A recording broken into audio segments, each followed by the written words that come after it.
pick one final question. Yeah. Oh, wow. Oh, wow. How to prepare a presentation of 1 hour within a couple of days, say 2 or 3 days. How to prepare a presentation of 1 hour within a couple of days. What? Presentation of 1 hour. 1 hour. I'm just curious, what kind of okay, 1 hour usually is what? Maybe a keynote, and a 1 hour. Maybe a project presentation, a team presentation. Correct. Unlikely to be an investor pitch for 1 hour. Unlikely to be an interview. Correct. Maybe a business presentation that's an hour, presenting digital marketing report or finance report. Perhaps. Because, like, for example, our digital marketing meetings can stretch up to maybe 1 hour or 1.5 hours. Prep it in 2 or 3 days. At least you have 2 or 3 days. I think that's cool. Yeah, I was about to say, 2 or 3 days is actually fine. Assuming that the 2 or 3 days is dedicated completely to the preparation. Then I think it's definitely doable. What do you think, bro? I would say, so assuming it's a business kind of a context and you have 1 hour to allocate, the first thing I will highlight is just because you have 1 hour doesn't mean that you have to fill the entire 1 hour. What I mean by this is that you don't have to speak from minute number 1 to the 60th minute. Learning how to intersperse your content, your delivery, what you are saying with maybe discussions, activities, breakout sessions. All these are different elements, again, depending on the context that you have. So I would say another context of this would be if you're doing a training session for 1 hour, you may not just, you definitely will not want to just stand in front of your audience and speak for entire 1 hour without any engagement element. So for a training session, actually 1 hour is already very short. So again, the context really matters. But for business meeting, like maybe if you have a lot of information that you want to digest, then learning how to structure that content is a bit like a lesson plan. Learning what you want to start with an overview and so on. That will also help you in the first part of the planning as well for, especially if you have 2 or 3 days for a presentation of 1 hour. The final point I would highlight is if you have 2 or 3 days, at the last day right before your presentation, just do a very quick run through of your content, because 1 hour of content is actually quite a lot, and you don't want to run the risk of blanking out in the middle of your presentation, especially if it's a long delivery, if there's a 30-minute segment where you're sharing the techniques or specific content. Just doing that very quick run through of your materials, the main points that you may have, the slides that you may have, so that you're comfortable. Again, it's a bit of a visualization exercise where you run through like, okay, this is the first part, the first 10 minutes. That's something that I do as well, even for our SCP classes, our kids classes that have been going on for mine for almost a year already. Before every class, I'll still do a quick visualization, knowing that first 10 minutes I will maybe introduce myself, next 10 minutes I will focus on part A and then so on. And I think this gives me the assurance that despite having that long, even with that long preparation time, I'm ready to go through all the way for the whole 1 hour. So I think I will emphasize that.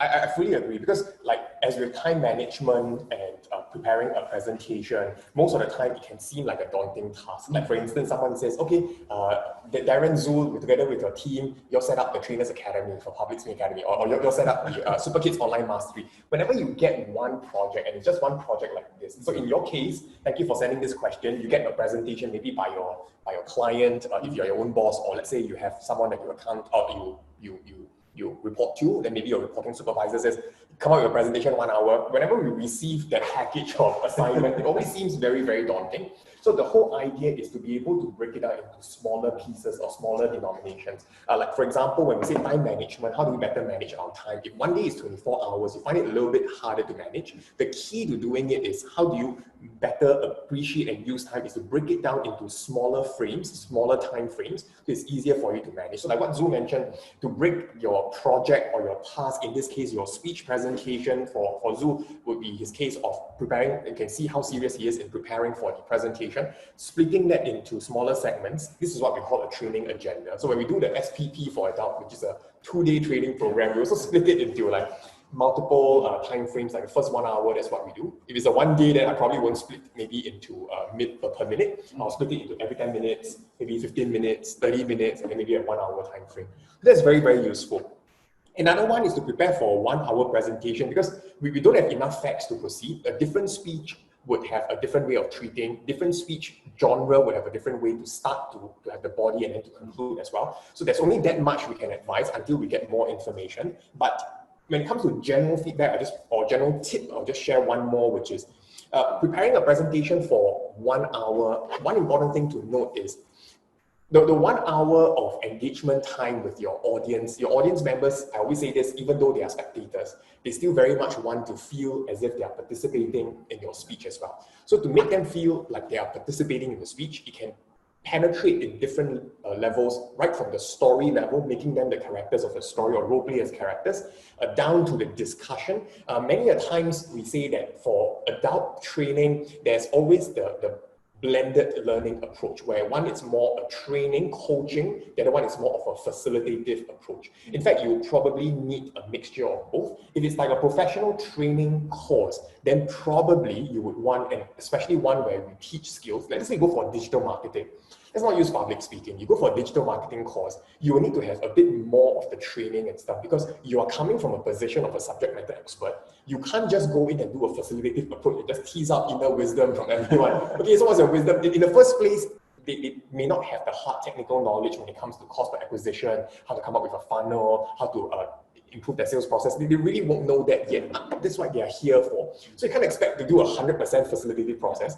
But of course, you wouldn't want to do a 100% teaching, coaching one because you're speaking to 10 different people with 10 different baggage, 10 different background, 10 different preferences. So when you tease out from a bottom-up approach and then you get them to share the wisdom of how they're likely to apply, the other individual, even though maybe in a different industry, they can do what we call cross-industry application. Then you synthesize something which is useful for them. Like for example, when I hear how some of my friends in another industry can do certain things, I'll see if it's applicable to us, the education and the training industry. So that's one major area.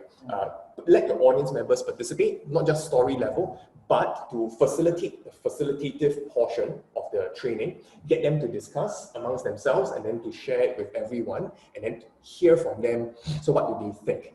One final thing is nowadays, in terms of engaging the audience members, get them to guess also, instead of just giving them the answer up front. So when you get them to guess and you ask them like, so of the three things, which one do you think is most important?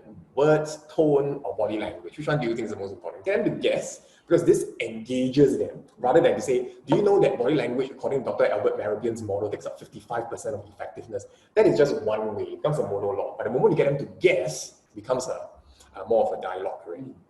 So thank you very much for the various questions. Yeah. It's been really, really very fun. It's the first time that Zul and I we are doing the live Q&A together. You will notice something different from season 1, and that is in season 1, we're not wearing face shield. We can actually see ourselves how we look like right now. We know that there's a bit of a reflection from the lighting equipment as well as from the lighting in the room itself. So that is something that it's a little different. We will continue to work with as I mentioned at the start, it's evolving and tweaking and see, but wearing this because we place safety at the #1 priority. So we seek your kind of understanding. The reason why we're wearing this, if not, we'll be wearing a mask already, which you totally won't be able to see our facial expression. And even with a mask, we will still maintain a 1 meter social safe distancing because now with the COVID-19 situation. So before we end, we just perhaps Azu, if there's any other final maybe statement, or maybe if there's some well wishes. Oh, by the way, it's National Day this Sunday. Thank you very much for the question. I think the questions were really very good, very specific as well. Yeah. Oh yes, there's the flag for the. So Singapore will turn 55 years old since independence in 1965. And this Sunday, 9th of August, will be Singapore's 55th birthday. So we'd like to take this opportunity to wish Singapore a happy 55th birthday, happy national. Happy birthday, Singapore. So thank you so much everyone for tuning in. Stay tuned again. Next week we will see you on Friday. If there are any changes, of course, to the timing, we'll let you know. As we mentioned, this live Q&A, we are approaching it from a point where we value your feedback, we value your views. This is meant for you. So this is something that is free, non-chargeable. It's something not because we want to do it just to just because we can get paid or get you to buy things. There will be no selling, no nothing in this live Q&A. purely giving value, especially we know it's a difficult COVID-19 situation right now. So let us hear from you, comment, let us know what timing works best for you. We tried out Friday evening before. Responses have been very, very positive. Now we are trying to do a lunchtime talk, and let us know how you feel, whether you like to see some more being done. Do you like to see different posters? Do you like to see more toys? And let us know. We are always improving. We're seeking improvement. Like I said, this is not a perfect live Q&A, and that is the main message that we want to share. As with speech making and business making, as within life, nothing is perfect, but the important thing is what can we continue to do to improve ourselves. So thank you so much for tuning in. Yes, thank you so much. Yeah, we'll see you again. Take care, everyone. Bye.